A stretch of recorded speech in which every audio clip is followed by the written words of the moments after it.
साथ एक काफी लंबी चर्चा किए। आपको पता है कि ये मीटिंग साधारण तौर पर तो 6 बजे तक खत्म हो जाता है, आज 7 बजे तक चले, क्योंकि 23 मेंबर आए थे और उनको 24, मुझे भी गिन के 24, और बहुत लोगों को प्रश्न पूछना था और इन प्रश्नों के लिए बहुत डिटेल्ड और सेटिस्फैक्टरी जवाबें भी मिली हैं।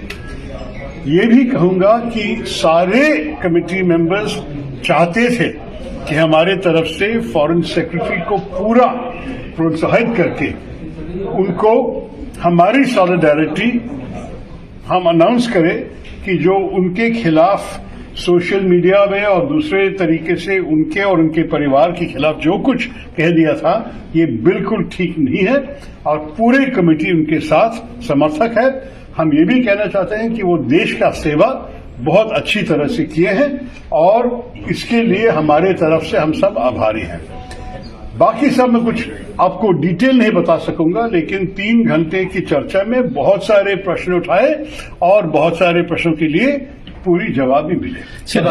दखल को लेकर के बहुत सारी चीजें, देखिए मैं कोई डिटेल आपको नहीं दे सकता हूं क्योंकि हमारी कमेटी की पॉलिसी यही है, लेकिन जितना भी चर्चा हुआ मैं आपने देखा कि जब सब लोग बाहर निकले बहुत संतुष्ट होकर ही निकल रहे हैं और मेरे ख्याल में ये अच्छी बात है कि कमेटी के भीतर जो भी प्रश्न लोगों के मन में थे, और आपको पता है कि कई पार्टियां के प्रतिनिधि हैं हमारे कमेटी में, कई विपक्ष के लोग भी प्रश्न पूछे, मैं सबको मौका दे दिया। मैं खुद अपने प्रश्न पूछने के लिए मुझे वक्त नहीं मिला क्योंकि 7 बजे तक इतने लोग प्रश्न पूछ रहे थे, लेकिन सारे के सारे जवाब मिल चुके हैं और इसलिए मैं आपसे ये कहना चाहता हूं कि अच्छा मीटिंग हुआ।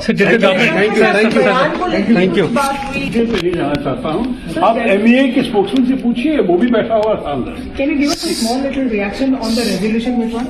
No, there is no particular resolution that was passed. There was a desire on the part of many members to pass a resolution expressing solidarity with Foreign Secretary. The MEA and the Foreign Secretary himself did not wish there to be such a resolution.